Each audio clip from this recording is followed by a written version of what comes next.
husband drank the holy water. We was $15,000 in debt, and all of a sudden, we just had $15,000 in our bank account. I don't know how it got there. I didn't know what to do. I ordered the holy water, and just in a couple of weeks, the IRS called me and told me I didn't know them anything. You ever feel like we could be living differently? Feed the activity. You just knew it. Welcome to the Any Last Words Pod. My name is Keion, aka Almighty the DJ. My name is Earl Lonnie Hooks. Special, heartfelt thanks to everybody that will be joining us today on SoundCloud, Spotify, Apple, as well as YouTube. The God in me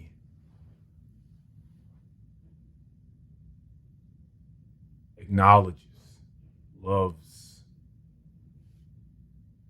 recognizes the God bars in every single one of you. Let that settle in. Let it settle in. Keion, you're back again. I'm back again. You're back again. I'm just assuming that this is going to be a slight trend, seeing as how you have a life. I have a life. You got a life. And I'm just trying to balance everything. I'm really just trying to balance everything. School. How's that going for you? Is a BITCH. I feel like a piece of shit because I had to drop a class. I had to drop a class. But you tried though. I went in thinking, all right, I'm gonna do 4 classes. I've done 3 before. I was like, I'm gonna do 4 this semester. Oh, that shit is tough working full time. Trying to do 4 classes. 4 classes is technically full time. Yeah. Full time job, full time student. Right. It's not for the faint of heart. Right. It's not. Did you drop a certain class that was just way too hard? Like why did you drop that class? I dropped that class because she was giving out enough assignments per week for like 2 classes. Oh yeah. Like most of my classes I have I gotta read something, I gotta do a discussion board, and I gotta do an assignment for that class. Mm-hmm. The week that I dropped that class, my homework, I had to create 2 different PowerPoints. I had to read a chapter. I had a discussion board that I had to do, and I also had 2 assignments at the end of my chapter within my book that I needed to do. It's like 6 assignments for 1 class. Right. You know what I'm saying? Versus all my other classes, you got to read something, maybe a discussion board, and a little something at the end of the chapter in that assignment. 3 assignments per class per week. Okay, I can handle that. Mm-hmm. But this lady was giving out like 6, 7 assignments a week. Do you still have to pay for that class? No. Oh, okay. If you, I was about to say that don't sound like the Keion. I don't know you. No, I looked at the policies. Yeah, I was about to say you're spending money that you're not going to reap the benefits of. No. I looked at the policies. I didn't get all of my money back. I got 75% of it back though. So I did take a small L. Yeah. Not really though, because it was financial aid. Oh, okay. Oh, yeah, so, now based on the way that financial aid works, dropping that class made me a half-time student, which took away some of the financial aid that I was given. So I do owe the school like $150 now, but I'm okay with that. Yeah, it's fine. Yeah, you going into work for overtime after this? I sure am. I'm getting some OT right after this, going straight to work. Yeah. That's how my life is. Right. Yeah. I do this, go straight to work, and right after that, I'm gonna do homework. You be seeing it. I be texting you in the middle of the night, 11:30, telling you check something in your inbox. I finish homework, then I do videos for this podcast. Right. In the middle of the night. Yeah. I go to bed at like midnight. Damn. Every night for months and months. Okay.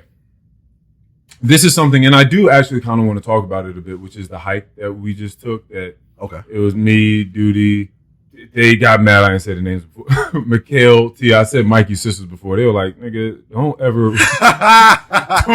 put some respect on their names." But what I was, this is where it came from, and it may be stupid, but I am considerate of people's names, people's space, people's security. So I don't always throw people's names out especially in accordance to like their plans and what they're going to be doing a certain day. Like I just be trying to give people their anonymity. Right. But they was like, nigga, don't ever. So I was like, all right, bet.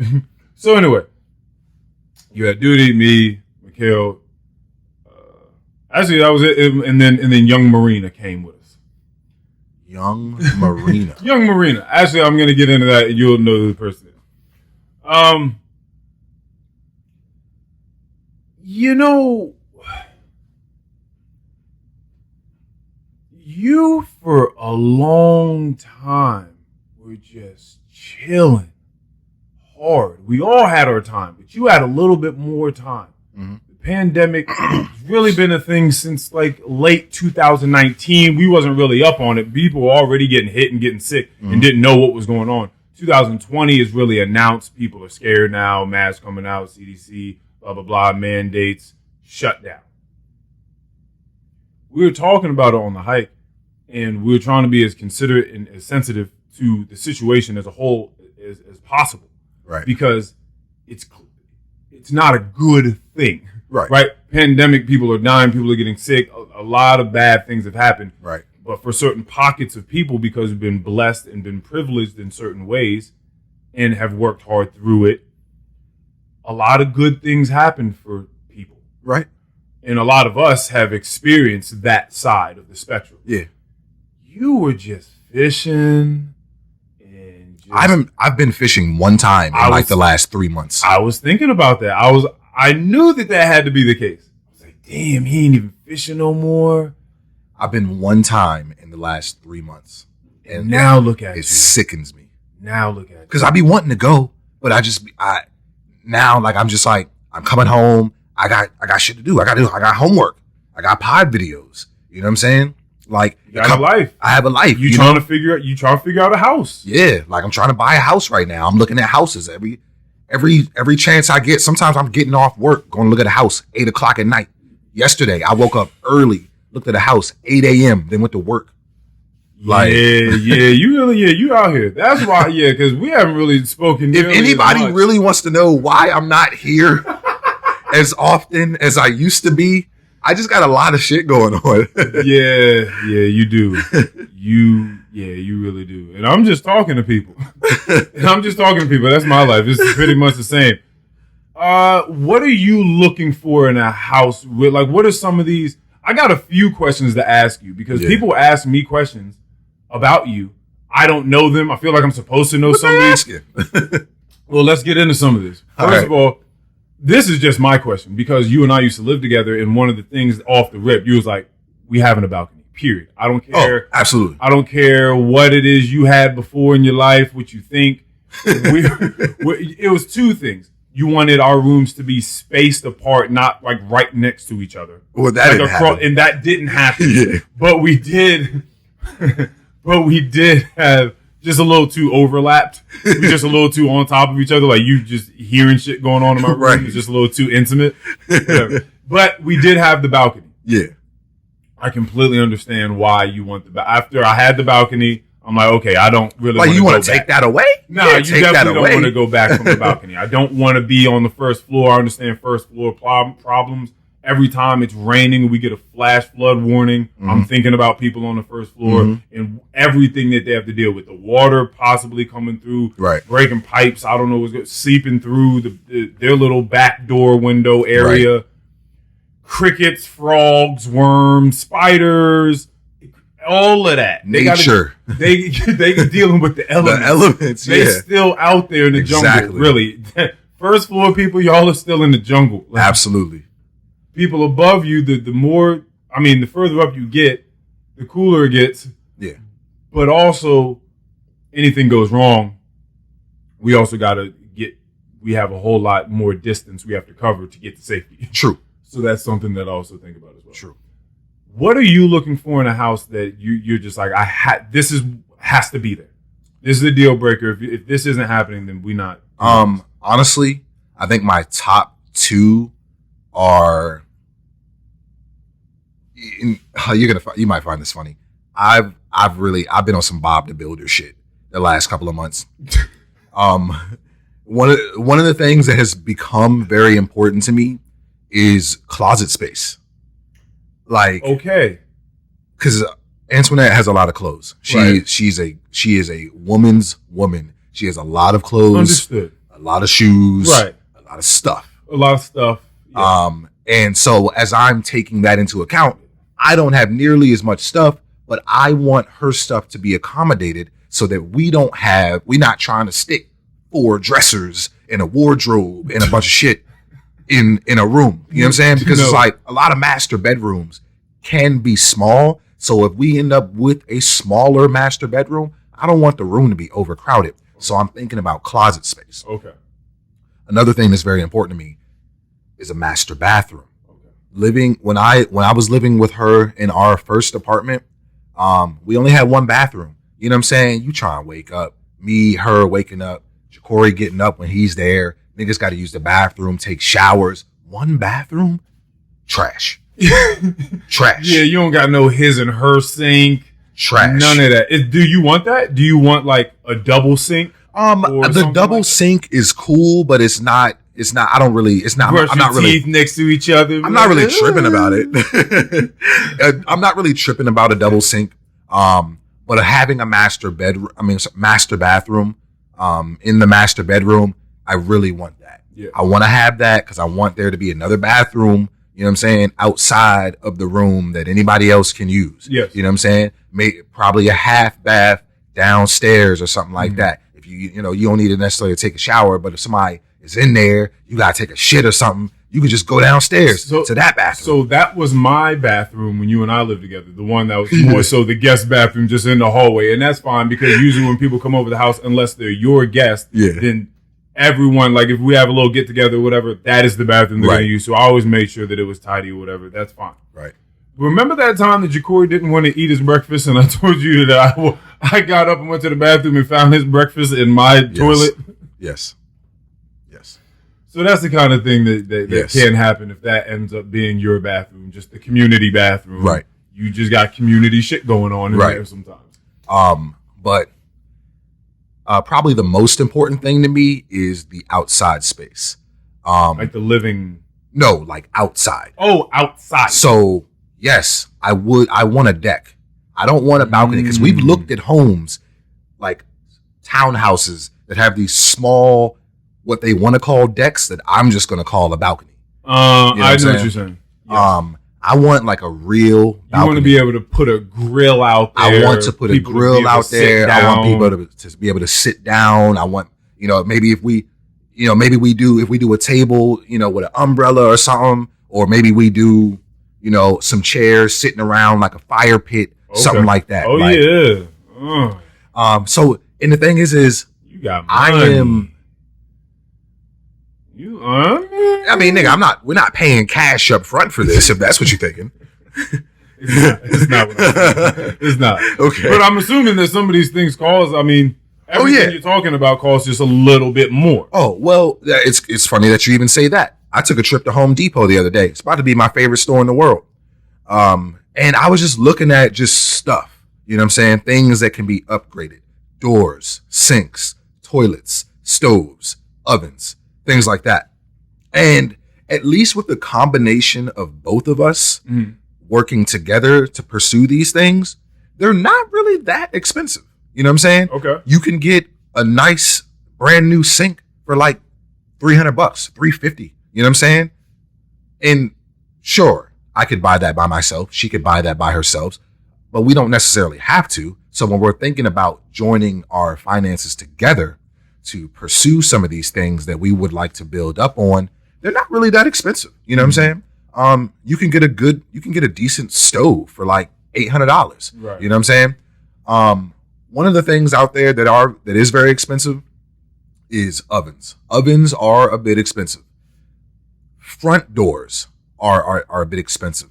Not necessarily a door in your house, like that just leads to a room or a closet. Right. You can get those for like $100. A front door, something that has to test the elements and shit like that. Them joints are expensive. Them joints is like $1,000. Like you're looking at that good mahogany. Yeah, that oak. Oh, strong oak.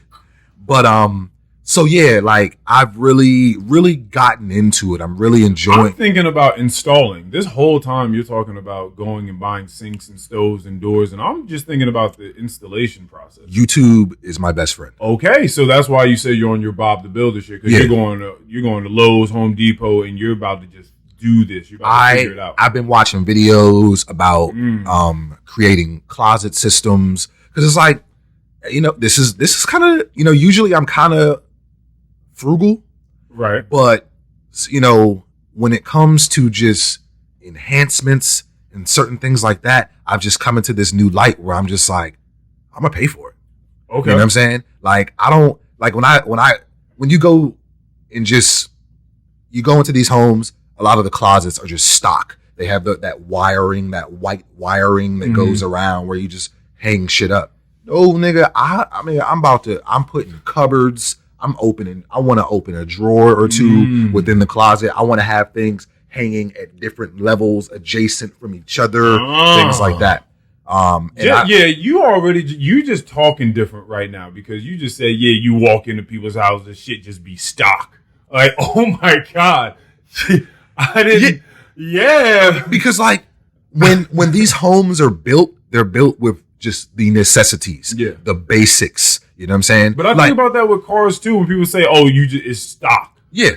But again, I'm a simple person, so when I get into shit, it be stock. I buy the shit off the rack. See, but at the end of the day, the thing is with this house, this isn't the house that we expect to be in for the rest of our lives. This is a starter home.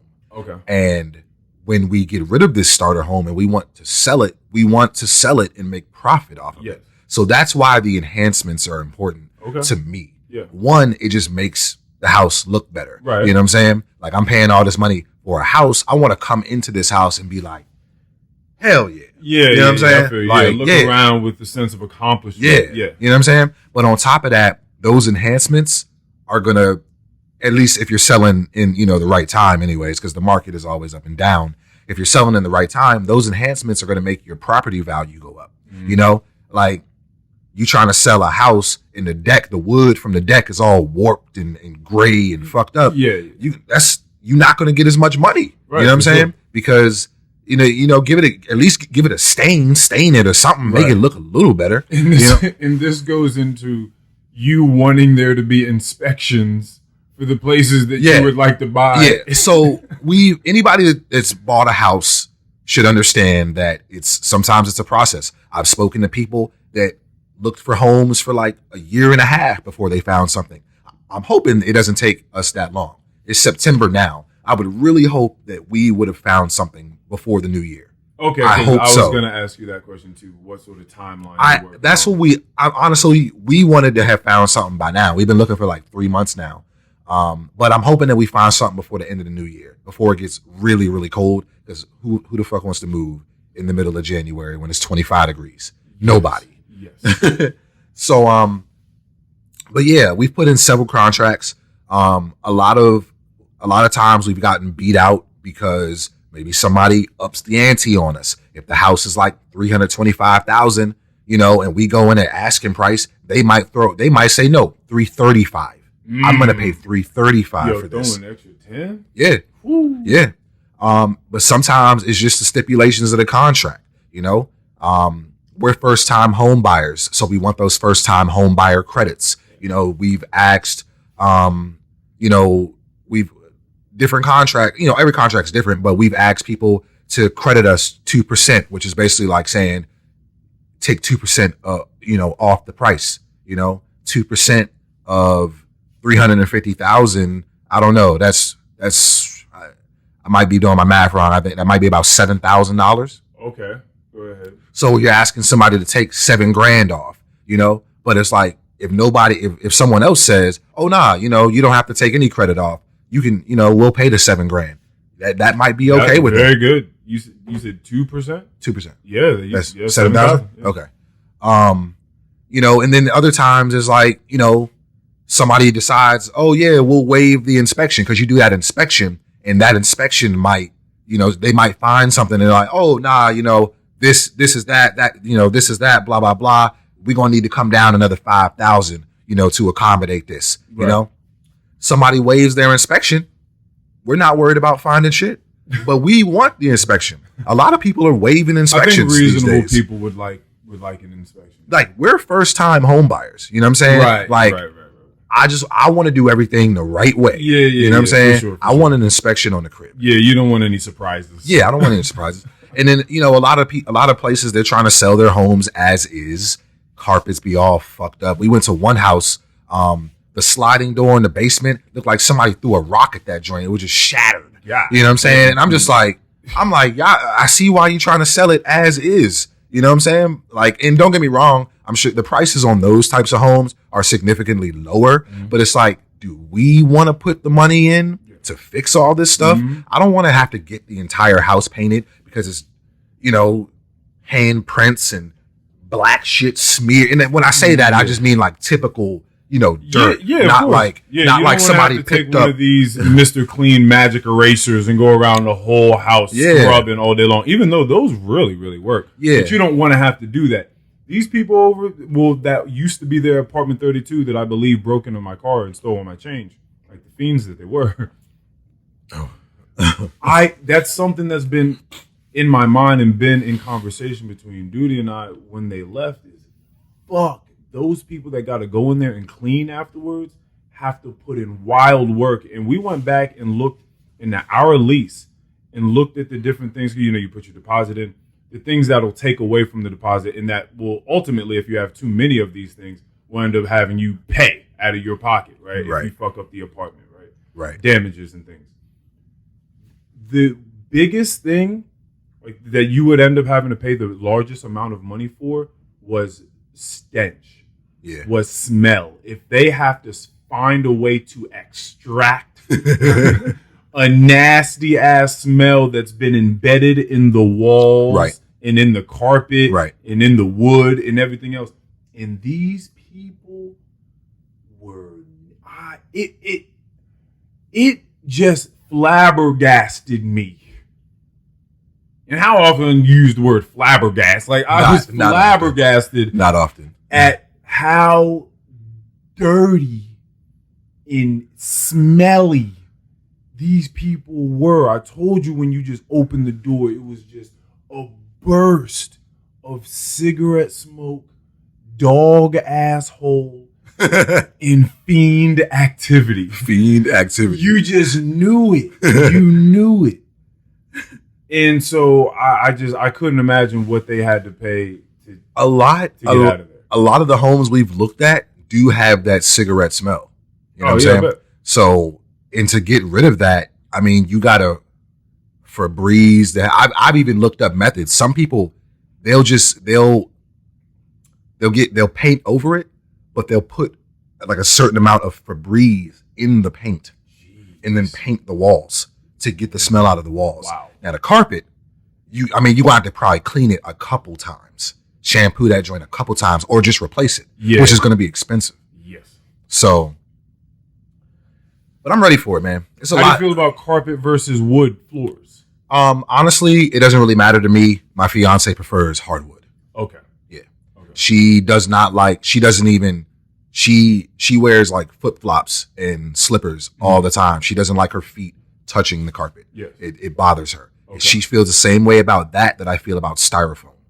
I hate styrofoam. I don't like touching it. I hate the sound that it makes. Yo, I love people. Like, I know a lot of people hate people. Like, in general, if you go ask 10 people, I'm willing to say 8. 8 of them are going to say, yeah, I don't really fuck with people. Like, I don't like people. I really be liking people. I genuinely do, because they're just so interesting. When you just get to know people, all these small little like quirks that people have about things. She doesn't like her feet to touch the carpet. Right. It's funny. You don't like to touch styrofoam. I kind of feel you. Tell me about the styrofoam. It's like you know how some people hate nails on a chalkboard? Yeah. You just hate like the sound, like the squeaky you touch sound. it and it's just like my ears feel like they're about to explode. They feel like they're about to explode. I know what you're talking about. As far as styrofoam? Yes. Yeah, styrofoam. Like I don't even like touch. I don't like the way it feels. I don't like the sounds it makes. Yeah. Nigga, you rub some styrofoam together, I might hit you. I might hit you.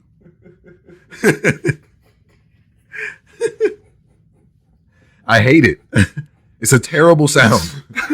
The least confrontational person on the planet. It's like, bro, if you rub two pieces of styrofoam together, though, I might have to put hands on you. Yeah, it's terrible. Hilarious. It's a terrible sound. All right, this moves on to a little bit of what was asked of me. Do you have any sort of idea of when a wedding may happen? Just ballparking. A year. Honestly, I think it's going to be like spring 2023. Something like that. Spring 2023. Yeah. Now, my question, and everything that you've just said about your decision making when it comes to making a house aligns directly with this question. Because I knew you'd be this guy. I know you, so I know you're this guy. You are probably excited about helping plan the wedding, correct? Like to a certain extent, yeah. Now, just like the house, like, what things in the wedding do you have to have your hands on? There are going to be a lot of things I'm certain that she has to have the end all be all say so on. But there are going to be some things that you're going to want to have your mark on. What are those things? This might surprise you, but I haven't put as much thought into that as you might think. Okay. It does matter to me, but you got a lot of shit on your plate. Yeah, it does matter to me. But I think the most important thing to me is probably the venue. The venue. Okay, I can see that. You want to overlook some shit? You want to be up on a hill or a mountain? I want the aesthetics to be perfect. Okay, within the constraints of my finances. Yes, of course. But no, it's not going to be at no church. Okay. I'm not doing the church thing. Okay. I want the venue is probably the most important thing to me. I want wherever I do get married at, I want to just be able to look around and be like, yeah, chef's kiss. Same thing that you kind of said about walking into your home. Like, okay, yes, this is where we're supposed to be. Yeah. So you want that? Of course you want. Yeah, that's probably the most important thing to me. I don't really I can let her figure out what type of bouquets and stuff like that she wants. So she can do the food menu. Yeah, see, the thing is, when you say she can do, we're gonna partner on everything. Okay, but if she has an idea about something and she wants to go with it and she runs it by me, more than likely I'm gonna be like, yeah, okay, that's fine. I mean, we all know that the wedding, to an extent, for a lot of people, is for the woman. Yeah, and she has stated that very statement. It's about her. Yeah, we know what it is. So I have a wedding photographer who's a friend, and he's booked and busy all the time. He's always going around. He's constantly doing this. And so shout out to you. Shout out to you, Willie. He's the man. He's out here. It's awesome. We're going to get back into the hype for a certain reason. I love to see progress in people's lives. I love that. I love it so much. I love when you see someone, sort of like how we talked about Jessica, how you see the building blocks. Mm-hmm. You see someone start something, just pick something up.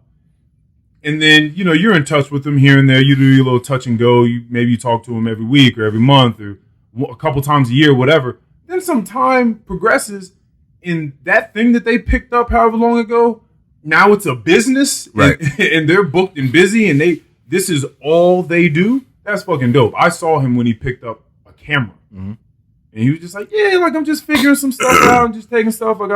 It kind of started.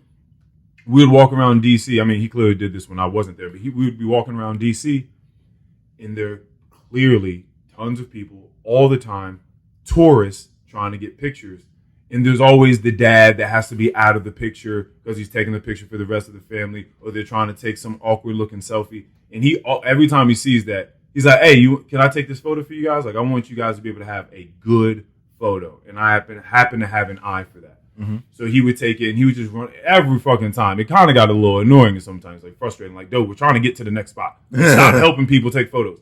But he would do that. And then to see the evolution of this man, this business, this art is dope. So he's running around doing all this. But I say all this to say he has so many sit downs with the bride and groom, and for the most part, like the groom's just sitting there.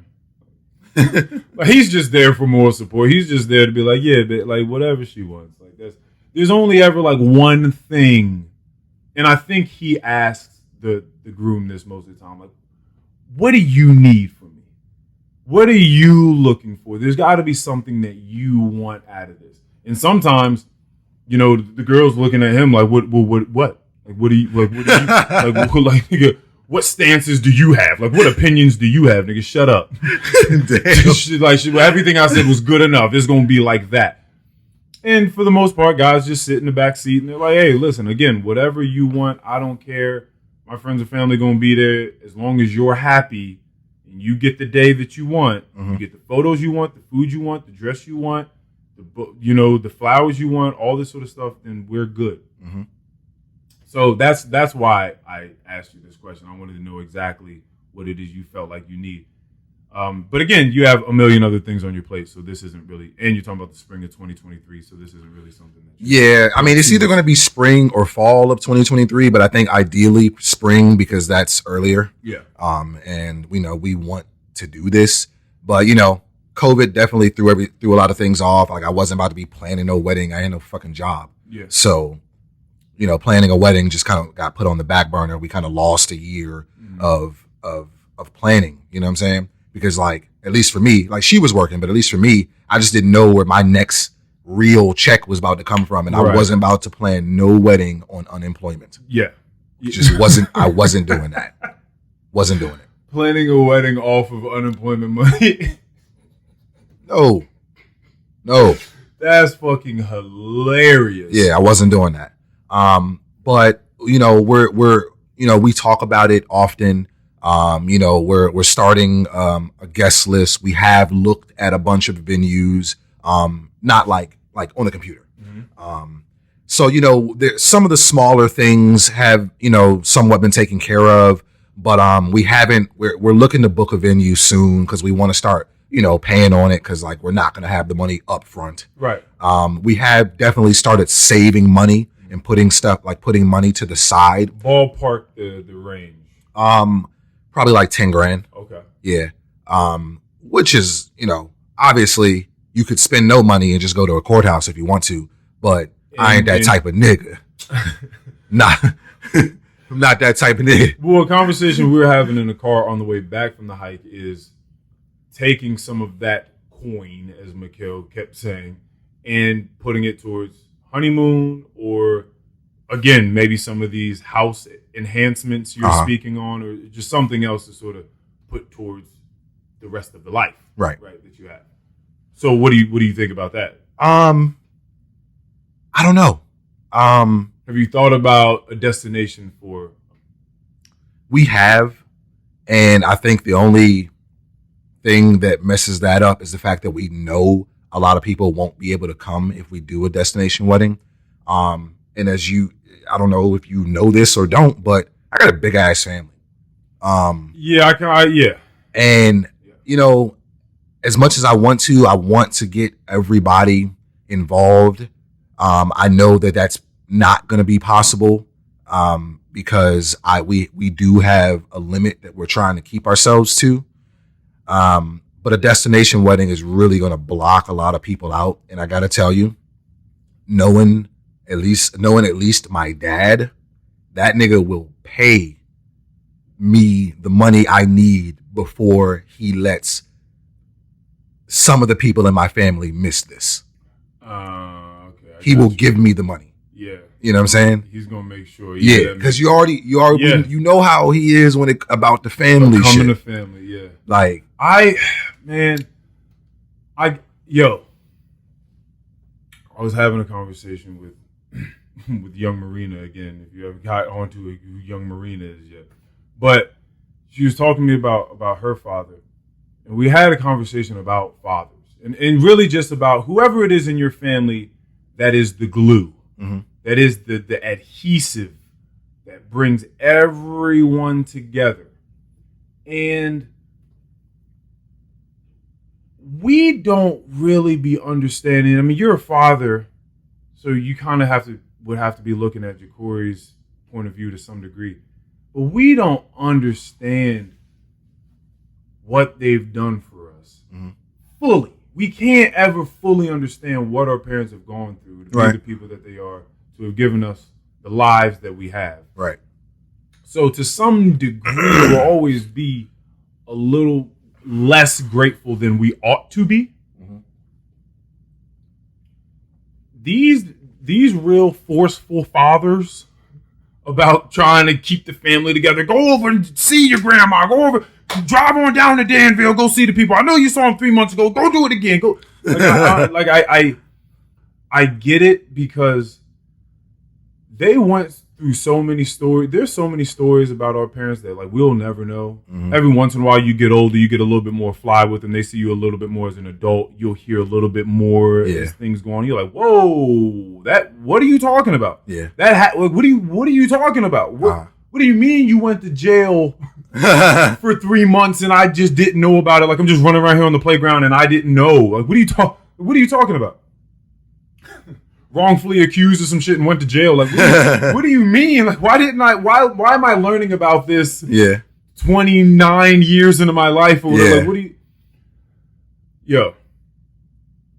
when these people were growing up, every generation is going to be, they should be having it a little bit easier than the last one in a lot of ways, right? That's kind of the job, right? Yeah. You want them to not have to go through things the way that you had to go through them. Right.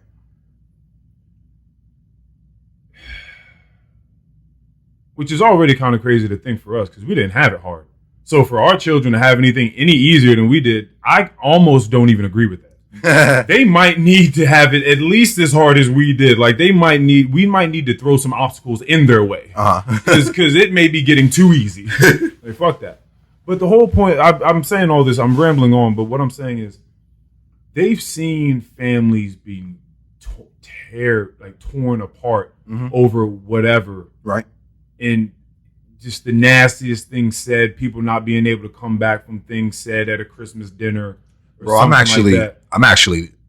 not personally dealing with it right now, but there are a few members in my family that are going through exactly what you just said right now. Right. And so when you grow up and you're seeing all this sort of stuff, you tell yourself, yo, if I ever have a family, it's not going down like this. Yeah. It's not. If I got to do my hardest, and they may hate me for it, but I'm going to keep them together. Yeah. I'm going to keep them just at least on speaking terms.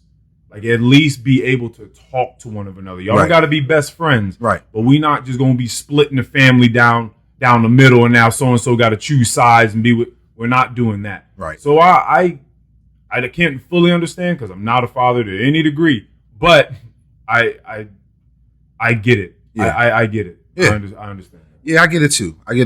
I just can't promise you that I am going to be there every single time that you need me to be there. Well, again, he's going to try as best as he can, but he can't get everybody. He can't make you do what you don't want to do. Yeah, but or can't do. Yeah, man. Am I allowed to know who asked that? About Young Marina. Okay, so let me get into this hiking story. So when I talk about me loving progress, and me loving people, and seeing just new heights. By the way, we talked all about this Drake album on his last episode with Mo, and Drake saying one of his bars, he be saying some of the funniest little lines. Like he's a comedian, but him saying "you niggas reaching new lows," like bro, like new lows is funny because you only ever hear about people reaching new heights. Right? You talking about you reaching a new low is fucking hilarious. That's terrible. But I got to see this person. This is another testament to how everyone's quarantine wasn't the worst thing on the planet. If you ask this person, they're going to say, and as crazy as this sounds, they're going to say it was the best, most enlightening, most transformative time in their entire life. And they wouldn't have traded it for the world because it made them everything that they are today, and which they love and revere. And that's what's up. And put on a very high pedestal. And so this is a testament to that story. We went on this hike. They bodied it. 8.9 miles. It was like 2,700 feet of elevation, something like that. It was one of the bigger hikes. Mm-hmm. Rated hard on all trails. Mm-hmm. Beautiful time out there. Aside from the part where everybody but me started getting bit and stung by stuff, and people started running around acting crazy. Damn. There was like a spider that landed on one of them, bit them, and it was like a spider that you don't want to see. It had like yellow and green on it and shit like that. Smack that spider out. This is the whole point. Hey, when you go out there, you're dealing with the elements. Woo. You know what I mean? Smack that off. As soon as that spider went, then the other two people were like, what's going on? Started running away. So I think they started getting stung by some other things. Sheesh. I was just looking around like, yo, what's going on right now? But aside from that, beautiful. Waterfalls.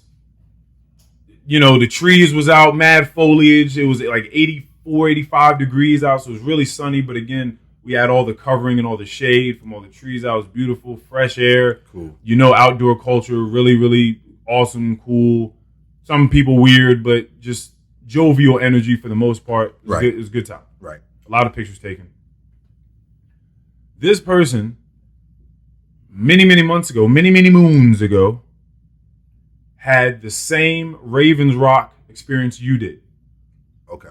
Except when they were on their way up, they didn't have friends that could coax them into continuing the hike to get to the top. They were like, yo, I'm done. I don't want to do this shit anymore. I don't even know why the fuck y'all brought me here. I don't even know what made y'all think. Y'all know me. And the person y'all know me to be, I don't know how you thought I was getting to the top of this fucking mountain. And you've done this hike before? Oh, you got me fucked up. There's no way you thought I was going to be able to do this. This is ridiculous. Ravens Rock was like 3,100 feet of elevation in 2 miles. That shit sucked. You're walking straight up. That's straight vert. That shit was woo. It was woo. That's what it was. Exactly. But the point of this is that a year ago they were in bad or much worse health conditions. Mm-hmm. They changed their diet. They started exercising. Okay. Young Marina. Okay. Came out, embodied it. This person lost mad weight in that amount of time, gained flexibility, strength. They are a new person. And so it kind of dawned on me during the hike what this was to this person. Because I'm just hiking. I've done this my whole life. I've hiked. Mm-hmm. I've gone places. I did it as a kid. It don't really matter much to me. I've been athletic my whole life too. I've been able-bodied. I've been able to run around and do stuff and hop and jump and run and skip and whatever the fuck. I never thought about not having that in my life. Right. So for someone, their whole however many 20 some odd years that they've been on the planet, they never partook in those things. And I used to say when I'd be up on these mountains overlooking miles and miles of mountains and trees and there are hawks flying over you and the birds chirping and it's beautiful, you feel accomplished, thinking, man, this person would really love to be here. Right. They'll never do what it took to get here. Yeah. But they sure would love this vista. Yeah. They would love it more than anything.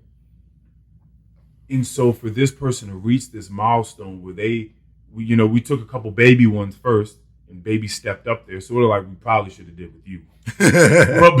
but we baby stepped to it. We took like 3 hikes. This was the third one. This was the third installment.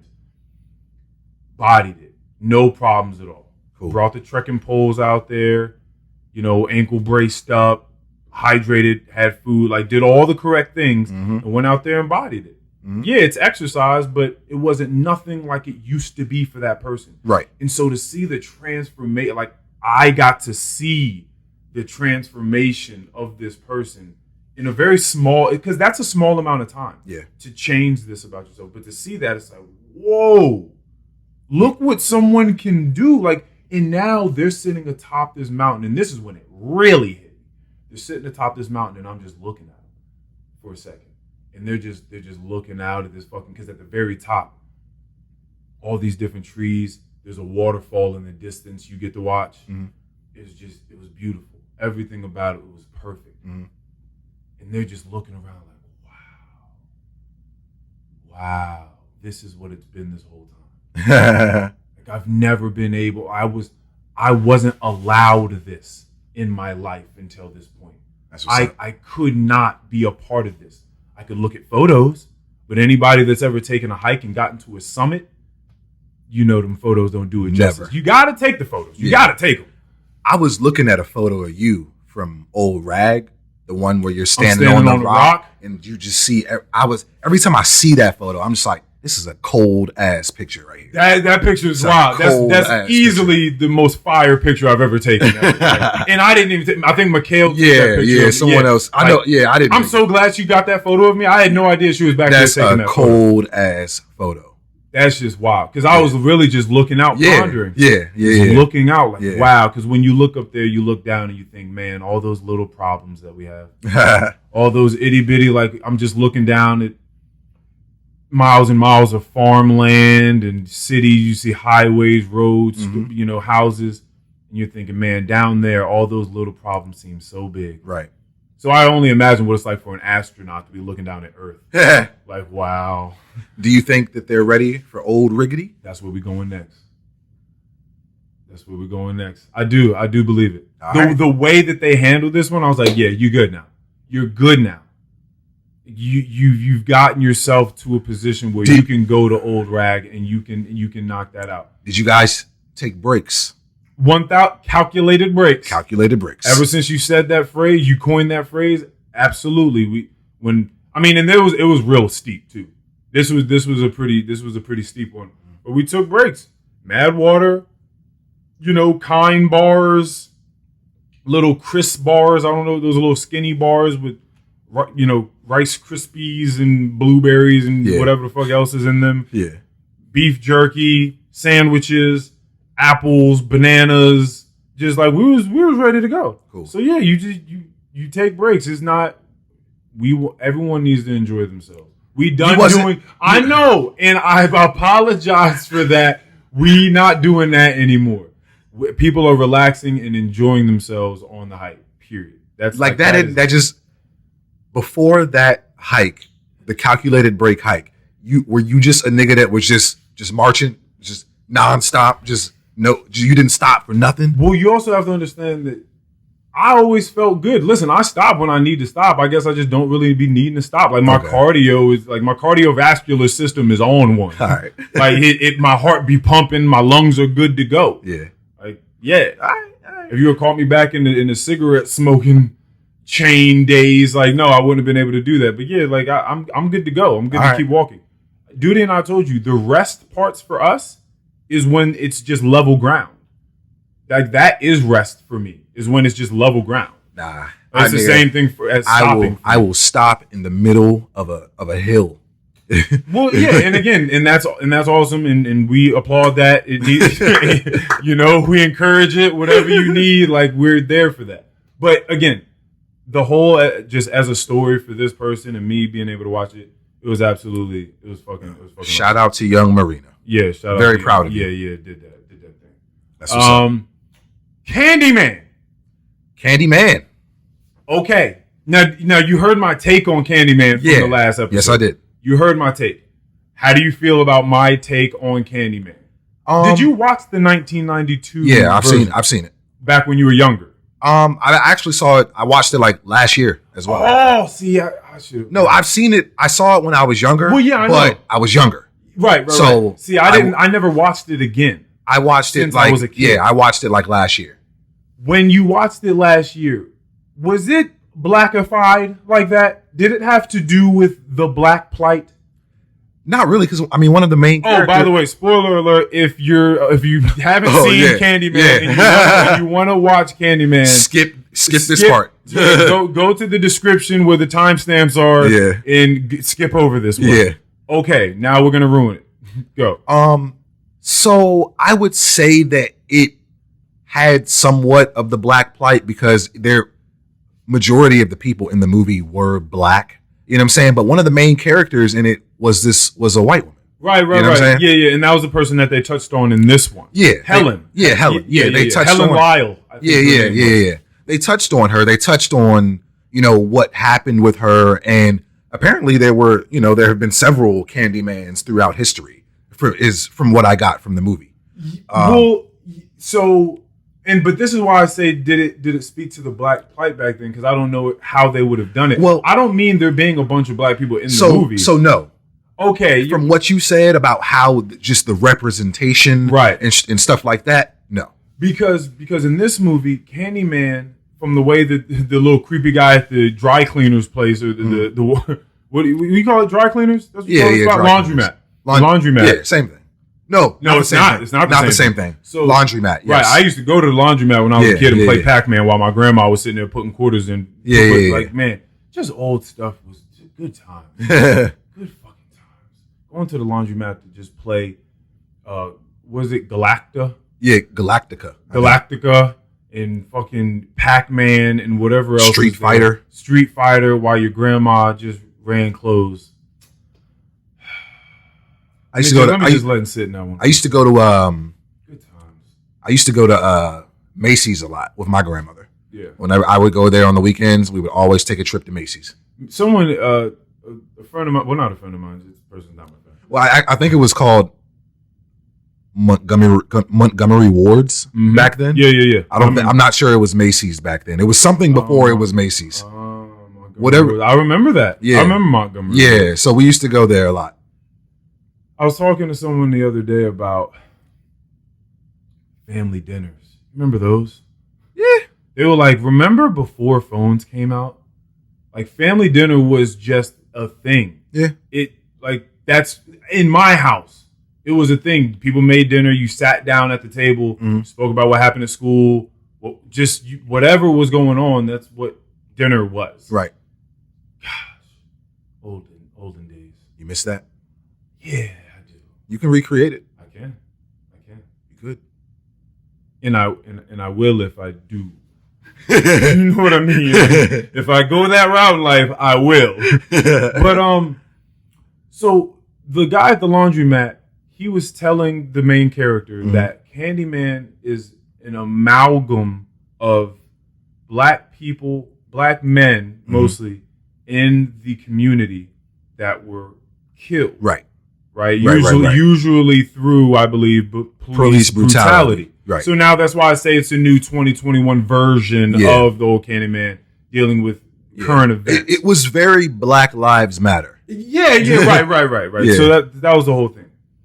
Now, that couldn't have been the case back then. So I was wondering like how they made that connection. No. But it was an interesting, not just revamp, but sort of sequel. Yeah. It was a rough sequel. Yeah. Like a very light sequel. Yeah. Right? Because then when you saw the original Candyman at the very, very end of it, you're like, hey, that guy. Honestly, that was my favorite part when he was like, tell everyone. That was my favorite part. That's hilarious. I was like, yo, nostalgia. Yeah, that's what it is. You can live for nostalgia. So that's kind of the thing. Candyman is really just an idea of all these men that have been killed, right? Mm-hmm. Bro, when I tell you the only black people that died in that film, one was the main character, because one, if there's going to be a black person that decides to go and summon Candyman, it's going to be him. Yeah. Like, he is, because what may have been misconstrued when I was talking about it last time is that no black people would ever initiate summoning Candyman, right? Or even playing that game. Right. That's not the case. That's not true. That's not true. You not. That's right. But some people will. Yep. And within a group of black people, he's the guy. Yep. He is the guy. If you look at his outfits, yep. He's like, you know, he's got like the little beanie on, his cufflinks are rolled up real high so you can see the socks. He's wearing Chucks. Like, he's the guy that is going to play that game. Yes. So now he kind of becomes Candyman throughout the movie. I'm sorry, I have to ask this question. Go for it. Nobody in the entire movie saw this man's arm deteriorating. They was just acting like nobody saw. He just wasn't putting cocoa butter on when he got out of the shower. Like no one saw this man's arm deteriorating. That was probably one of the bigger questions for me. Like, nobody's gonna question that. Like it looked like a raptor on in claw. Like, bro, what do? No, it looked like this. He just put it in a fire for a solid 60 seconds and just let it roll. Like. His arm was just torn to shit. Like, like it was scales. Like he looked like he was got scales on his arm. Yeah, and he was pulling it apart and pus and like, bro, are you worried about what's going on with you? Right. You're not bringing it up to anybody, but maybe you wouldn't because again, you so scared you don't thought that you don't now ushered in a demon into the world. So he started getting crazy with the paintings he was painting and stuff like that. It got weird. But the whole point is. He died, and I guess you could say he was sort of reincarnated. Right. Or Candyman was reincarnated through him. Yeah. And then the only other guy that died was the fanatic, was the weird laundromat guy. Right. That was a fanatic that ended up getting a pen stabbed through his head 30 times at the end by old girl. Yo, now, she is gorgeous. That is a beautiful woman. Oh, my God. I wasn't even going to bring this up. Yo, who she also Candyman. She plays. I forgot her name. Woman. She what I'm typing in. She plays in a Marvel. Damn, why can't I think of this? I'm such a Marvel person. Candyman woman. No, not Helen Lyle. Why are they giving me the? Get the fuck out of here! Why are people acting like I'm not looking for the new person? They're talking to me about Helen Lyle from the first one. No, it's not what I'm talking about. I'm not looking for the hell. Bro. Oh my God. Tiana Paris. Yo. That is a gorgeous woman. Tiana Paris. For y'all that need to know who this is, because you need to know. TEYONAHPARRIS. What? She also plays in WandaVision. That's what I was looking at. Jeez Louise. For any of our Marvel fans, she also plays in WandaVision. She is top tier. 1,000%. Beauty. 1,000%. When you talk about, top tier, for sure. Yeah, it's crazy. It's crazy. And look, I'm trying to do a podcast. Now I'm just looking at photos. But those are the only two black people that died. Yeah. Right? And it wasn't, and you could even say, from the look at you now, you just looking at photos. I had to see what was on there real quick. From the fight or the struggle, right? The reason, the metacognition, of the laundromat guy, the fanatic, you're right. He's crazy. He's weird. He's clearly into some dark shit. But in his mind, he needs the story to continue. Yeah. Because in his mind, this is how the saga lives. Yeah. This is how people continue to, remain privy to what is going on in these neighborhoods. So that's where he's coming from. Like, we need him. It's really crazy how they just kind of created and incorporated that aspect into the movie in that way. How they tied black men dying by police brutality into the Candyman story. And they did a good job. So I'm like, after the movie, because it didn't really necessarily hit me until after. I'm sitting there after the movie. Like, I'm meditating that night, and I wake up the next morning, hit a little meditation, and some thoughts are clearing up. I'm like, hold on. Candyman only killed white people. I'm like, I just watched the movie with a black villain that only killed white people and or police officers. Yes. I was like, my fucking head exploded. I was like, oh shit. Every single person that died was white. You had the very first dude who was like the art curator and his girl. Yeah. And they was in there getting nasty and being weird because they were weird. Yeah. And she said the name while they was getting nasty in front of the mirror. And the Candyman got them out the way real quick. Then you had the art dealer or the art appraiser, art critic. afterwards, and she got slid across the window, and that was eerie. That was like, ooh. And as the camera was like panning away, and you just see her get slid across the window and then drop. Yeah. Like, ooh. Yeah. Like that was kind of weird. But real quick, I don't know how much you remember from the first one, but the cinematography from the first one was very similar to that. Remember that scene where he was walking across that bridge, and the camera just kept getting closer and closer to him. Yeah. That cinematography is from the first movie. And you know what? Shout out, because, you know, Nia DaCosta. One more time. Nia DaCosta. Shout out, because she clearly did her homework. Yes. Because she kept that true. Yes. So that was even dope. In the beginning, in the intro, where the buildings were like upside down from the original movie. Good job, Nia. Good job. Yep. That was dope. Yep. Even just if there was a filter, or maybe they just picked the perfect days, even the sky, the everything about it gave an eerie Candyman feel. Right. You know what I'm saying? The next people to die after her, and it's funny how it happened, because Tiana Paris, whatever her name is in the film, she's talking to her brother, right? About how wild her boyfriend has gotten and how he's running around acting crazy. Hey, that nigga was funny. Oh my God. He was hilarious. He was super funny. You gonna say it looked like me? When I had the hot... No, all right. I wasn't gonna say that. Sometimes I don't be knowing who y'all throw on my name. No, honestly, you look more like the Candyman nigga, in my opinion. Wait, like the old 1992 guy? No, the nigga. Oh, the main character. I forgot his name. You are bugging, nigga. I'm not bugging. In the face, in the body, nigga, in the what? Nigga, you both you guys are dark skinned, tall, lanky, weird niggas. Like, and probably a little in the face too. That's crazy. Because he keeps the close shave. Bro, everybody listening, go look up the main character from Candyman. I can see you wearing I can see you doing the little beanie thing. Like, I can just see that.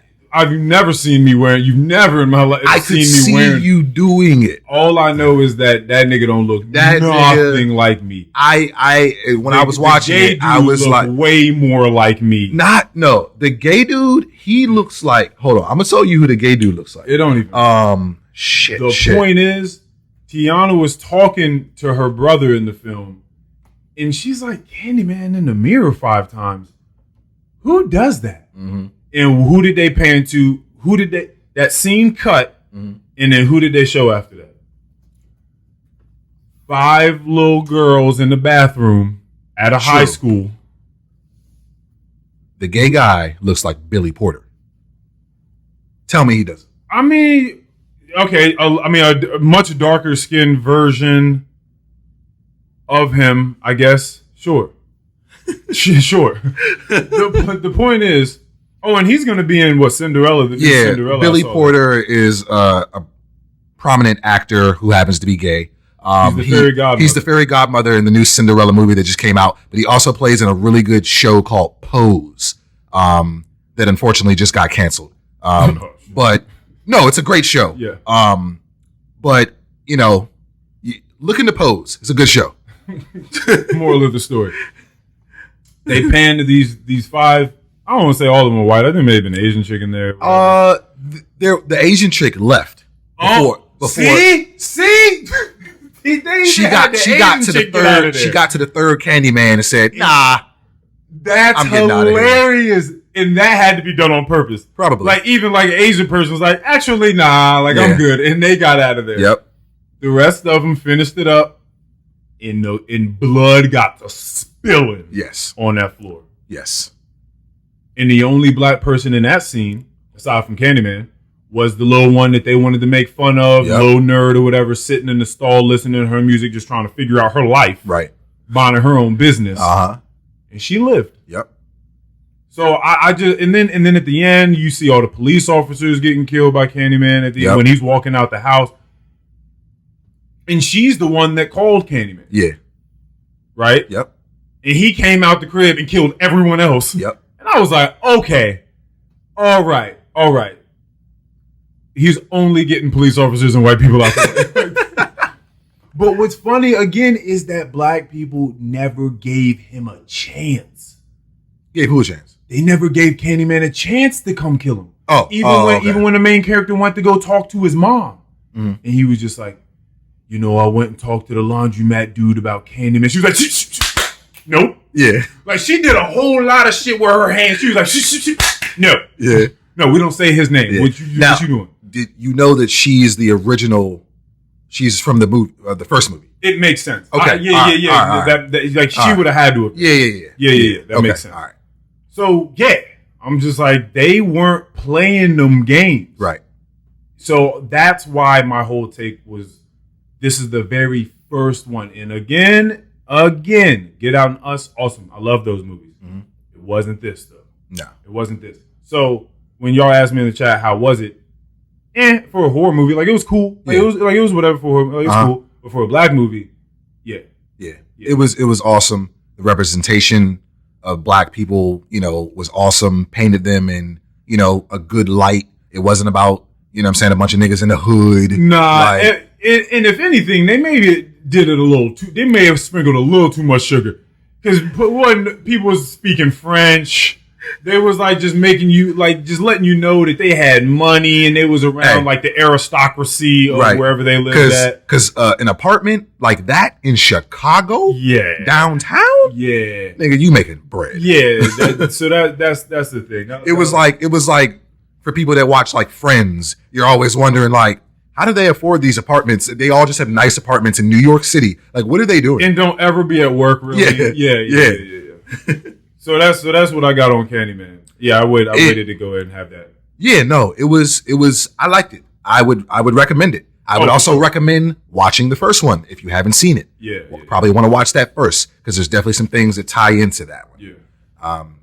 So when it comes to superstitions, because by the way, if anyone was wondering, in that group of black friends, I am that black friend that will play that game. Yeah. Yes. All right. Yeah. My little sister was so upset with me when I did it in the car with her. I was taking her to the airport, and I was just like, because we were talking about it, I was like, man, fuck yeah. I looked in the rearview mirror, and she was like, but why? Like, but like for what though? Like, why are you even doing it? So, is there something? Because you, like you said, you're not playing that game. Like, you're not sitting. It's just there's no point. Yeah. What superstitions do you have? Do you have like? Because you have to have at least one. If you're not willing to say Candyman, I feel like there's something else that you feel like I don't need to do it. There's friends that I have had and do have to this day, where if you walking down the street and you split a pole, they're upset. They're like, bro, stop. Like, just walk on the same side of the pole as me. I don't understand why you keep splitting poles and signs. Like, just stop. I'm just like, bro, come on, man. Like, I'm not doing this right now. I'm not doing this right now. I'm not doing the split the pole, step on a crack, break your mother's back. I don't care if a black cat comes running across. I don't care if a mirror breaks. None of these. I don't care about walking underneath ladders, even though that's just wild. Like, why are you walking underneath the ladder? Like, just walk around the ladder. Yeah. I don't. It's weird. No, I don't think I'm very superstitious, but I'm also not going to go out of my way to go in the bathroom and test it out. Like, it means nothing to me. I'm not getting anything out of that. Like, you know what I'm saying? Okay. Yeah. Okay. I had someone, actually the same person I was talking to about family dinners. I guess this was at work. Somebody spilled some salt on the table, and they swept it into a menu, and they brought it back to our little micro section where we have our computers. We put orders in where nobody can see. And I went to go pick up the trash that they just left on the table, and I was going to throw it in the trash. And they were like, no. They're like, don't do that. This person's from Uruguay, so like, Hispanic. She was like, don't do that. I was like, what are you talking about? She was like, let somebody else do it. I swept salt in there from the table. You don't throw away salt. Like, you don't throw away just loose salt. Like, why? Everybody knows like that's bad luck. I didn't know that. And I was like, oh, okay. I guess I'll leave this for the next person to throw away then. So it's just interesting. You get in touch with a lot more people and talk to a lot of people outside of your wheelhouse, and you just learn a lot of very interesting things. I didn't know that throwing away salt was bad luck. I didn't know that either. Yeah. All right, but that's all I got on. So look, man, I was in the barber shop getting this haircut. Yes, sir. A couple of days ago, and the barber had BET on. Okay. Okay. Let's do this. The barber had BET on, and I don't really be watching BET. Yeah. But when it was on, the Parkers was on, and I was like, oh shit, I ain't seen the Parkers in a while. Yeah. Was in there having a good laugh. You know what I'm saying? Watching Monique and running around with Professor Ogilvy. Yeah, you know what I'm saying? I was, it's nostalgia. Yeah. And I was like, oh man, she's nasty. Yeah. She's nasty in that show. Yeah, she was a stalker. She was a stalker. She was a stalker. So crazy that can't be played out the other way. You can't have a dude do the things that she was doing to Professor Ogilvy. Hell no. On TV. Hell and no. Just be cool. Hell no. Yeah. But so I was watching it, and I was happy. I was like, man, this is cool. I haven't watched the show in a while. This is great. So it goes to commercials. And one of the commercials that came on the television, it was one of those commercials where you get the pastor is on the TV. This white guy, this pastor, old white guy. Okay. Trying to convince people to buy this holy water. Comes in a little tube. And on there, just blatantly. He's selling the magic stuff from Space Jam. Right. Blatantly telling people that if they buy this and consume it, that it'll solve all their financial problems. And what I was upset at was the fact that the pastor was this white guy. Every single person in that commercial claiming to have been saved by this holy water was black. And I just couldn't believe. I was like, BET, this is black entertainment television. Why are y'all selling this bullshit on here? And just everybody on the commercial was black. It was people on the commercial. My husband drank the holy water. We was $15,000 in debt, and all of a sudden we just had $15,000 in our bank account. I don't know how it got there. Oh no, not. Some other people. Thought the testimonials were going to be a little bit better. No, they weren't. They were horrible. People on there talking about, I don't usually play the lottery, but I was just so down, and now I had to try something, and I went in there, played the lottery, I won $50,000, and I had just drank the holy water a week before. BET, we got to do better. But who owns Viacom? Because this isn't Miss Sheila Johnson from the past. With her husband. I'm not sure. We don't know who owns this. I don't know I don't know. We're going to find out. And what's interesting, it's not necessarily who owns it, but I don't know who's in the board meetings. Because people got to come together, and this has to be signed off by some people. It was sort of like when H&M put out that little hoodie, or put out the black kid with the monkey on the hoodie and said, like, the coolest monkey in the jungle, or whatever the fuck that thing said. Did we think Robert Bacchish owns Viacom? Let me tell you something about Robert. He looks like the Penguin from Batman. He doesn't look like he knows anything about holy water, Jesus Christ, or black people.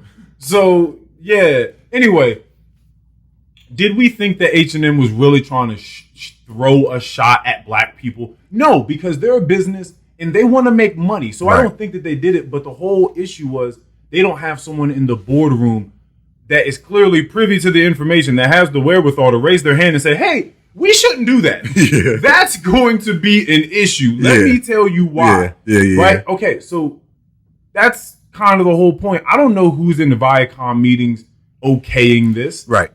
But if what's his name, Bob? Robert Bacchish. But if Robert has anything to do with it, yeah, it might go through. But really, let's get down to the people in the. How much are you think they're getting paid for this little commercial? Not much. I wish I knew. Not much. This matters so much because I wish I knew how much. Because Because it's easy to say, well, don't sell out and just go on BET as a black person and sell this to black people when you know, like, stop it. Don't do that. You got to be better. You have to have some integrity. Is it legal? Like, is what they're doing legal? I guess not. You know what I'm saying? Because it's false advertising. It's got to be false advertisement. I know that nobody. Oh God, 99% of the people. But the thing is, that bought that water are not getting. They're still financially burdened. They are. Oh, I get one person probably ran into some money, and I don't think it was because of the water. That's crazy. I've not seen a commercial. I've seen a commercial for a lot of crazy stuff. That's the point, because you don't see these are the type of commercials you see at 3:00 in the fucking morning. You know what I'm saying? This was at like 12:00 in the middle of the day. That's crazy. You know what I'm saying? It's just like those commercials for like the call girls where you call me now. Oh yeah. Call me. Yeah. You want to have a conversation? Like that was also another commercial that played on BET at like 12:30 in the daytime when I was getting my haircut. That was another one of the commercials. At least I know the call girls are lying to me when they say that they love me and they like me and they want the best for me and whatever it is that they're saying on them calls. Damn, that's something I should do. That would be great content. I might call one of these women up. Yeah? Yeah, just chop it. I think it was called Live Links or something like that. I might do that legit and come back on one of these pods and tell y'all about the conversation, because it's going to be an real conversation. Like, I'm going to just chat it up with them for an hour and just see, like, what's up. Like, I'm not going to call them on no sex type of stuff. I'm be like, yo, what's going on? Like, how are you doing? Because it's money. They're going to do it. Yeah. So, like, you can call, like, a real call girl, like, to come through the crib. And as long as you're paying for time. Right. They'll come through. Right. And just sit down and talk to you as long as you give them the money at the end. Right. Like, it's fine. Right. So I might just call one of them up and be like, yo, like, what's going on? Like, let's Why talk. you doing this? Yo, what's on the forefront of your mind? Like, legit, bro. Oh, my God. You think I'm joking. Yo, podcast listeners, y'all got a treat coming y'all's way. I'm about to do this shit. But I was just like, it bothered me because I'm just like, this is black entertainment television. You know that it's probably mostly black people that watch BET. Damn. And it's just like, y'all are really out here peddling this water out, telling people that it's going to solve their financial burdens, and having other black people on this joint telling them that if they drink this, they going to have $10,000 in their account. What did Antoinette's dad say? I should just start calling him your father-in-law. Sure. What did your father-in-law say about making money in this world? That it's easy to do. Yeah. If you have no morals. Right. He did say that. If you don't care. Yeah. You can make money. Yep. Because, bro, I could not. That's just I was watching it and I was like, who the fuck is calling this number? Right. Because someone's calling. Who is calling this number? And getting a case of holy water sent to the house. Don't give me one vial. I need the case. Like, who is calling? I'm going to drink this every day for 30 days. Something definitely going to pop off at the end of this. I couldn't believe that. How much do you remember how much it was roughly? I think it was like $18.99. And it came in a small vial. Let me sell you this vial of holy water that's going to change your life financially for the rest of your life. You're going to get opportunities. Going to be flooding your life. Yes. For $18.95. Yep. I'm going to make you a millionaire. Like, come on, man. I was so blown. I was having When you said you had a bone to pick with BET, I didn't know what it was, but I could have never seen this coming. Yeah, I don't like that. I'm drained right now. Like, get that shit out of here. Like, it really, like, it wouldn't have bothered me as much if everyone on the commercial, if it was more of a diverse commercial. Yeah. You know what I'm saying? But it was a white pastor just with all these black people. Tell them what the holy water did for you. Oh, yeah, the optics don't look, And you get people on the mic. Oh, my God, I didn't know what to do. I ordered the holy water, and just in a couple of weeks, the IRS called me and told me I didn't know them anything. Yeah, the IRS called and said, "Hey, you know what? I don't know what. Hey, do you good? Don't worry about it. It was a miracle. Tens of thousands of dollars that we was hitting you on the head for. Don't even worry about it. It was a miracle, and I just didn't like, because like I said, I'm pretty sure it's probably majority black people that watch BET. I didn't like how they just had all these black people on here talking about drink this holy water. All your financials is gonna be right. Gonna be right. You drink this holy water, you're gonna get right. That's sad. Like who? That's sad for so many different reasons. But they're gonna get out there and they're gonna make their money, and I guess they feel all right about it when they go to sleep at night. Yeah, you know, but I don't know. it's mostly they gotta like deal with that. The churchgoers, the ones that are very involved with the church. It's like, I feel like, are those the ones that are buying it? Are those the ones that are buying into it? Bro, you don't, or just anyone that's down and out. People that are just down and out, and they're like, man, listen, last option. Like, I'm gonna try something. Yeah. You probably be amazed at the things that you will try. Yeah. When everything else that you've tried has not worked. Right. Fuck it, just give me a vibe. But I was upset with it. I was having a good time watching the Parkers, and then that shit came on the TV. I'm just like, I can't believe they doing this shit. Yeah, no, that's crazy. I couldn't believe it, man. Yeah, I'm sorry for everybody involved in that. Honestly. I got one more bone to pick. Go for it. With BET? No. Oh. Can you guess who this bone is for? I can't. Not off the top of my head, I cannot. Texas. Yo. Texas. Listen, Texas. I love you, okay? I love you. Again, Dallas. I got to do this every time. Yo, Dallas. You know, Abilene, Richardson. All of y'all out there. Anywhere. We love you. Keion, listen, man.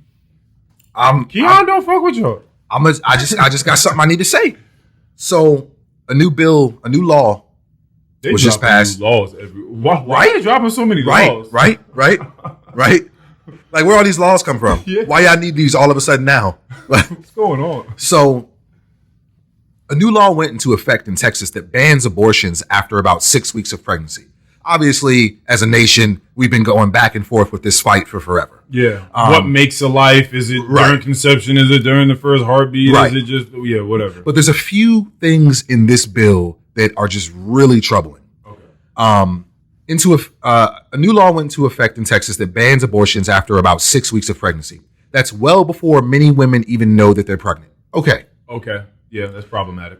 The law allows private citizens like you and me to sue abortion providers and anyone else who helps women obtain an abortion, including those who give a woman a ride to the clinic. You just an Uber driver out here trying to make a living.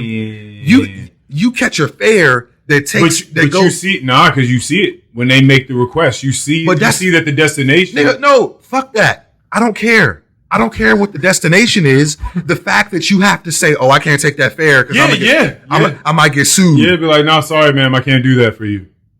That's crazy. Isn't that a little outlandish? Like, what the fuck? They put their foot down on this thing. Including those who give women a ride to the clinic or provide financial assistance to obtain an abortion. Private citizens who bring these suits don't need to show any connection to those that they're suing. You just might overhear that someone's going to get an abortion, and you could just be like, "Oh shit, who? Oh, I'm about to sue the fuck out of them." And that's happening. Like, what kind of bullshit? You know that someone just in earshot is just doing it. Niggas probably standing outside the clinic just waiting for somebody to walk up. Oh, well, that's 1,000%. Just waiting. They've been outside the clinic for years. But you haven't been able to just sue them. No, but we know that they're out there. Yeah, no, so they now, are. If that's the case, they out there. Yeah, now we definitely out here. They probably pull up, please. Shit. As an Uber driver, you probably I gotta drop you off around the corner. Right, yeah, that's probably what you do. Look, I'm gonna take you up there, but I'm gonna drop you off around the corner. Right. You gotta walk up there by yourself. Like, why we gotta go through all this? Damn, Texas got rough for some people out Here's why the law is one of the strictest abortion bans in the country. What does the Texas law prohibit? All right. It bans abortions as soon as cardiac activity is detectable. That's around 6 weeks, which is before a lot of people know that they're pregnant. Women know that they're pregnant. Other states have tried to do this, but those laws have been challenged by abortion rights groups. How is this law different from any other states' efforts? Groups who oppose abortion rights have pushed for this Texas law, hoping that it will be harder for federal courts to knock it down. Instead of requiring public officials to enforce the law, this law allows individuals to bring civil lawsuits against abortion providers or anyone else found to aid or abet illegal abortions. So it's like, you don't even have to wait. As a citizen who is against abortion, you don't got to wait for your officials to step in and fight against it. You can do this yourself. You know anything about somebody trying to get an abortion? Oh, well, you know what? Fuck the mayor and the governor. I'm going to the court and I'm about to sue the fuck out of them. I ain't waiting for my officials to do shit. I'm going to the courthouse and I'm writing a lawsuit on that ass. And just make a civil case. Because it's something that you chose to do with your body as a woman. This law empowers individuals to enforce an abortion ban. How would that work in practice? Anyone who successfully sues an abortion provider under this law could be awarded at least $10,000. Okay. Because I was on board before, like when I say on board, let me clear that up. Whoa, please. That I understood why people would do it to an extent. Because again, I just talked to you about snitching, I think the last time you were here, and that people will do it without any reward. Right. Or that people will, like sometimes people just want to see you burn. Right. They just want to see the downfall of whatever. Like they will do that and go out of their way to make sure it gets done. Right. But now you're throwing incentive on it. So now there's a whole different ballpark. Now it's really popular. This is 1,000% happening. Yeah. All the time. Probably. Yeah, for sure. Like you put a up to $10,000 incentive behind that, you're going to be camping at the clinic just waiting to see a nigga. Waiting to see a doctor providing service to someone that needs an abortion. Waiting for an Uber driver to pull up. Waiting for a woman. So they can't close the clinics because the clinics are still a thing. Yes. But they're just giving incentive to people to stop. Civilians. Yo, that's just, man. What are they on down there? What are they on? Yeah, now all of those people, all those clinics, they got to find something else to do. It's almost like as a woman that's pregnant and that wants an abortion, it's literally the state of Texas against you. You know what I'm saying? Anybody in the state of Texas can just decide that they're going to sue you because of the decision that you made. Yeah, you don't even want to, even when that comes into your mind, like just the pondering of whether you're going to go through with this or not, you start probably now the very first thing you're thinking, or the second thing you're thinking about is it worth the lawsuits, all the court dates? Well, you're thinking, who can I talk to about this? Right. Like you have to be wary of who you can even talk to about it. Yeah. Because you have to make sure that they on the same side of the fence that you on. Yeah. Yep. Oh my God. Damn, my heart goes out there. Because another bar that Mikhail dropped on this hike is, it ain't never real till it happens to you. Right. And so when people spend a lot of time having a good time, having jokes. We come on this podcast and we've been having a lot of good times recently too. And I'm all for that. Sometimes things got to get serious and you have to think, yo, when certain bills and stuff get put in place, certain legislation get put in place, you're like, oh, fuck, well, it's here now. It was a joke a little while ago. We were like, oh, that's not going to happen, or that's weird, or what's wrong with those people, whatever. And then you continue on about your day because, one, what are you going to do? You have to continue on with your day. Right. You can't just get hung up on everything that's going on in the world. You can't save everyone. You can't put a hand towards everything that's going on. You can't be a part of every charity and feed everybody and fix everything. You can't. Right. But when this comes up and we talk about it, that's something you have to sit back and think about for a second. Holy shit. Everyone in this state now has to deal with this. And it's just another thing, another stressor on people's minds. Yep. That's going to change the course of how people interact with one another. Yeah. This is a very, very big deal. Jeez, man. Damn, Texas. So, all right. So anyone who successfully sues an abortion provider under this law could be awarded at least $10,000. And to prepare for that, Texas Right to Life has set up what it calls a whistleblower website where people can submit anonymous tips about anyone they believe to be violating the law. Oh, yeah. The more and more you talk, okay, what's going on here? These lawsuits are not against the women, says John Segal with Texas Right to Life. The lawsuits would be against the individuals making money off the abortion industry itself. Okay. All right. Jesus Christ. Every time you say something, like I have, okay. Like everything that you're reading is important. It's another step. Right? Yeah, I'm trying to just get key points here. So the thing is, okay, now we have to think about that. Mm-hmm. I'm still not on board. I still don't, and let me tell you what that means. I still feel like this is a little wild. It's a bit much. I think it is. It's a bit much of a push. It's a bit forceful. Yeah. Hasn't everything that I've talked about Texas, I feel like everything I've talked about has just been a little forceful. It's been a little ridiculous. It's been a little ridiculous. The gun thing, yes, crazy. This hits home a bit more, mm-hmm. I think. Mm-hmm. Right? I think this should. Yeah. You're talking about pregnancy, life. I think this hits a bit more home. Yeah. Okay. It makes it slightly better that I know that the women themselves aren't being now being pregnant and then having to keep the baby and losing money. Right? Like that makes it a bit better for me. Like, okay, at least we're not just throwing the women out and taking their money as we also tell them you have to keep the baby. Like that would be that didn't compute to me. But this is still some fuck shit. Yeah. Okay, so they're going after the companies themselves. Yeah. The industry itself. It says, so this is not to spy on your neighbor and see if they're having an abortion. Even though that's going to happen. You say that. Yeah, that's going to happen. But what are you talking about? Because you're giving people a license to do so. Yes. In a federal lawsuit challenging this, a coalition of abortion providers and reproductive rights groups said that the law places a bounty on people who provide or aid abortions, inviting random strangers to sue them. Yeah. Because, like, if that Uber driver gets sued, he is getting sued. Oh, yeah. He is getting sued. He's getting sued. Along with the company. Yes. Yes. So, Texas, I mean, what else y'all got? What y'all got? Yeah, for real. What up? At this point, I don't... Yeah, I know y'all probably just want to, at this point, just want to succeed from the nation. I'm assuming. You just want to be your own thing. And obviously, I'm not talking to everyone in Texas, but there's some wild shit going on down there. Some wild shit. This world's going to get weird, man. It is. It's going to get very weird. I'm just going to keep doing this podcast and just have people come through here, talk to some people, get a decent idea of what's going on out there. Mm-hmm.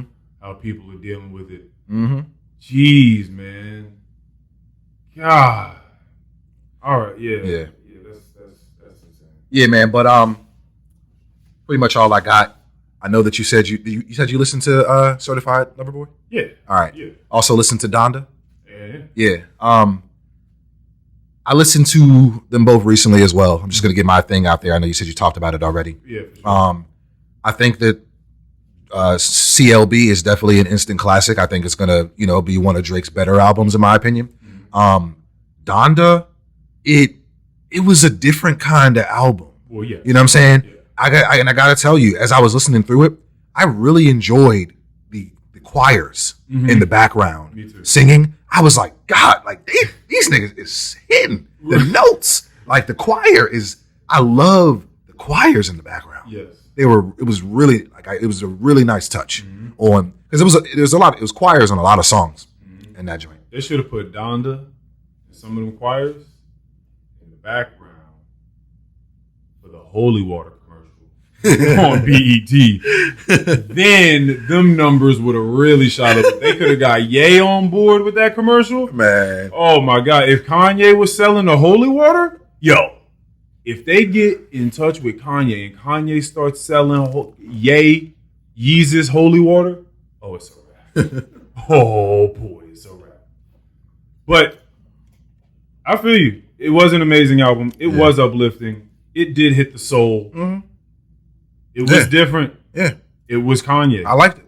So I'm with those. Yeah, we got deep into Certified Lover Boy. Yeah. Touched a little bit on Donda, but yeah, I understand. I mean, I thought that you would like the album. Both of them? Yeah. Okay. Yeah. Honestly, I wasn't sure what to expect. But you're going to play Certified Lover Boy much more than you are Donda. Well, yeah, probably. Yeah. But I did enjoy Donda. There were definitely several tracks on there that I liked. I liked what's it called? Jesus Lord or Jesus is Lord? Yeah, I liked that. I liked Okay. Mm-hmm. There was a bunch of tracks on there I like. I just can't remember the names exactly. Right. But yeah, man, I wasn't sure what to expect from Kanye from this album, but I liked it. Yeah, it was a good album. It was a good album. Last thing, we can just get through this real fast. It's really not that important, but you like sports? I do like sports. And the NFL season begins today. Oh, shit. Today is the first game of the season. Cowboys versus the Buccaneers. Let's go. So you are rooting for the Bucs?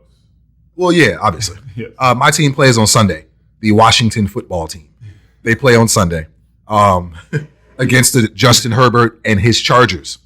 I'm very optimistic about what my team can do this year. Let's go. My team. My team. What you got about sports? Well, this was updated by Complex on the 29th of August, so we're a little bit behind. I was kind of waiting on you to get here. The high school game that Bishop Sycamore played in. So if you did not know this, ESPN goes through a marketing group called Paragon Marketing Group. And that's who does the researching for these teams. That's who goes and does the marketing, the scouting. They're supposed to have all the details. They're supposed to know who these people are, where they come from, how legit they are, all these things before they're broadcasted on ESPN to play football for the nation. You want to know what this situation reminded me of real quick, though? You know that scene from Larry King when he's asking Jerry Seinfeld about his show ending and if it was canceled or if he just walked away. Yeah. And Jerry Seinfeld is like, is this still CNN? Yeah. The whole time that I was hearing about this, I was like, is this still ESPN? Right. Like, right. what's going on? I was number one. Right. I was the best. Yeah. What are you talking about? Like, are you guys still doing research over here? Yeah. You guys, like, who's doing that? Who are the analysts around Is this still a credible establishment? Right. Like, and so that's what you're thinking here from Paragon. They really, they dropped it. But pretty much, I guess, let's see. The outlet also confirmed that the Ohio High School Athletic Association does not recognize Bishop Sycamore as a legitimate high school, and their physical location, practice facilities, and roster eligibility could not be verified. There was a whole football game that was broadcasted on ESPN, and one of the teams wasn't really a team. Not a high school team. Insane. The team's head coach, Roy Johnson, also allegedly has an active arrest warrant thanks to fraud charges. While many of their players are said to have already graduated high school, which essentially means a bunch of adults got rolled by some high school kids.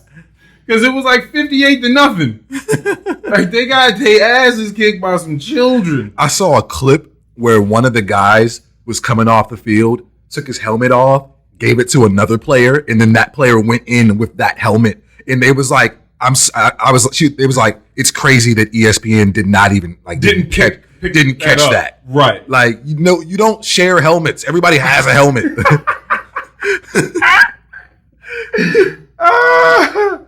Bro, so I don't know the other academy. IMG Academy is who they were playing. So I guess they fooled ESPN into airing one of its games by telling them that they had several Division I athletes on its roster. Mm-hmm. ESPN announcers admitted on the broadcast that they couldn't confirm that information, which seemed to be the first of many alleged lies told by Bishop Sycamore. Several issues like age concerns, playing 2 games in a span of 3 days, and even the team's coach allegedly having the arrest record rose to the surface. Now, they got in touch with one of these little boys, right? Mm-hmm. In the way that this boy is speaking on here, that's the only reason why I really wanted. If I didn't find this, I probably wouldn't have brought this up. But the way he's talking about this shit is hilarious because he's a young dude. He don't really give a fuck. Complex did an interview with him, so he's just talking. Probably got paid for that interview too. Probably. But why did you go there? Okay, so first, how'd you find out about them? Before they were Bishop Sycamore, they were GOF Academy. They had these coaches come from COF. I was at an Adidas All-American camp, and they came and recruited me. But why did you go there? What appealed to you about that school?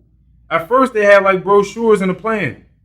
Nigga, they sent me books with like shit on how the school was supposed to look, blueprints and everything. They told us we was going to be on Netflix. They recruited us telling us we were going to be on a show. They told us we were going to be the IMG of the Midwest. They lied to me and my mama. Was this a relocation for you? Yeah, I had to move out of my city. So when you got there, what was the campus like? Did they even have a building at the time? There was no building. Listen to this. This is some crazy shit. This is what you want to hear. I moved out here. We were staying in a hotel in Delaware, Ohio. We were staying there for like 5 months. 5 months? Yes, 5 months. Didn't have no housing. All the players came to find out we never paid for the hotel. The school was writing them bounce checks.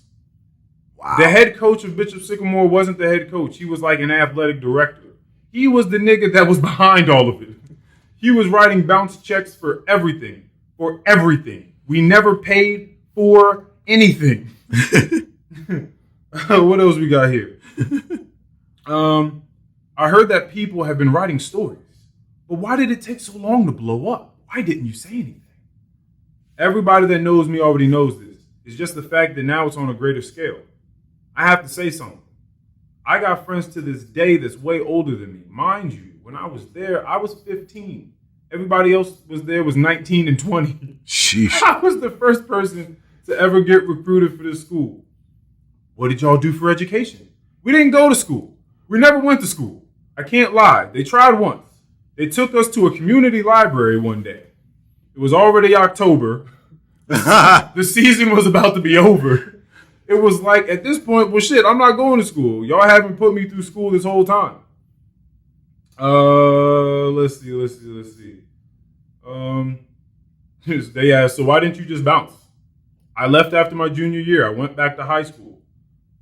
I had to come back and redo my whole junior year. Damn. And I had to do it in time so I could play football my senior year. Yeah, man. Yeah, it's pretty crazy. What's the craziest thing that happened while you were there? There's shit I could say, but I don't really want to. Nigga, for the last month and a half, it's so funny that they put all these words. Like, they just say exactly what you said. Nigga, for the last month and a half, we had about 35 players. We moved into these new houses. For that month and a half, we was all sleeping on the floor. We had to rob Mayhers. I guess it's like a food line or something like that. We had to rob Mayhers, Kroger's, Walmart, because that's the only way we can eat. Wow.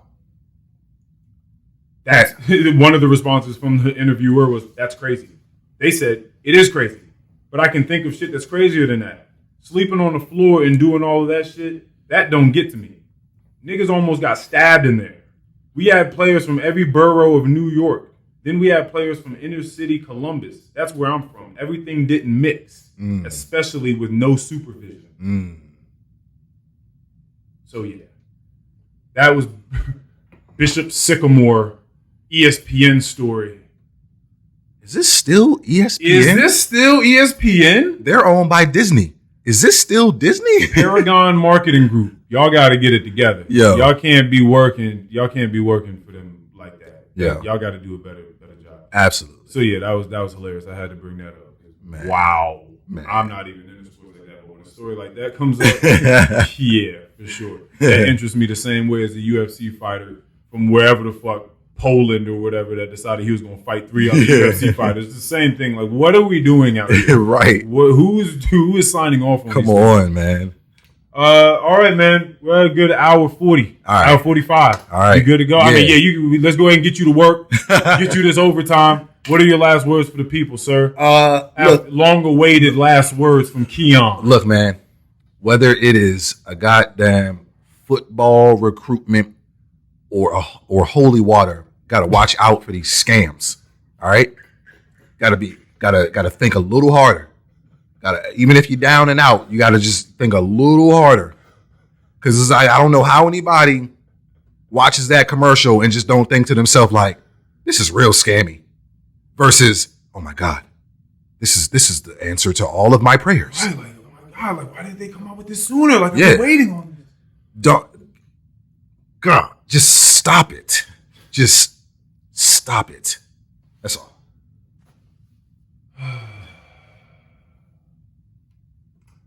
My last words for the people.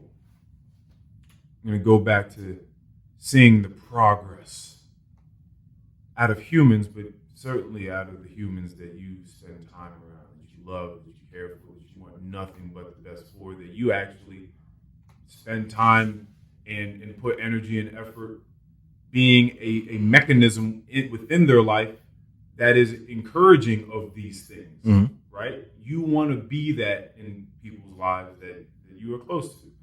And so, one, as I always say, give people the flowers and flowers are due. If you see people making a transformation, you see people out here getting it, and they're doing something that's admirable, say, yo, that's admirable. I see you. I see you out here getting this job, leaving that job, getting into the better job that you ought to, that's going to treat you better, that's giving you time. I see you in school, even though you got to drop that course. I see you making conscious decisions. Yeah.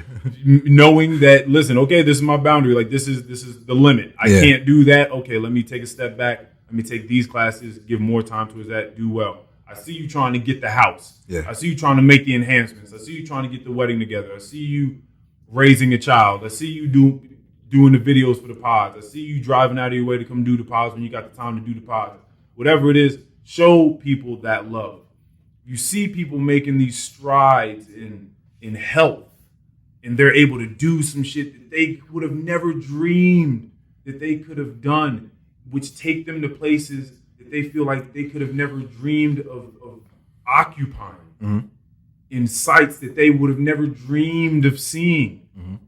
You got to give those flowers. You got to applaud that. You got to salute that. That's 1,000% awesome. That's because, again, it didn't hit me the way that it ought to have until I looked at this person on the mountain. I said, oh, fuck, this is different for you. Yeah. This is different for you right now. Yeah, because I've seen these vistas. Even though it was a beautiful one and I'd never seen that one before. Yeah. I was like, But you got the general concept. I remember my first time. I remember. So I'm looking at this person, but I was younger. So now I'm looking at this person older and having that first experience and really appreciating it for what it is. And I was like, damn. That's what's up. That's fucking dope. I like that a lot. Real quick. Is Great Falls beneath you now? It's not beneath me. Like what junction? What juncture of it?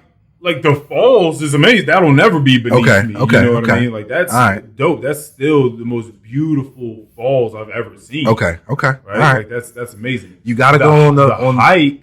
You gotta go on the Maryland side. I do have to go on the Maryland side. On the Maryland side. side. No, I haven't been over there yet. There's an overlook on that side too. Yeah. Anyway, yeah. So love people. Show your love for people. Let them know what it is that they're doing.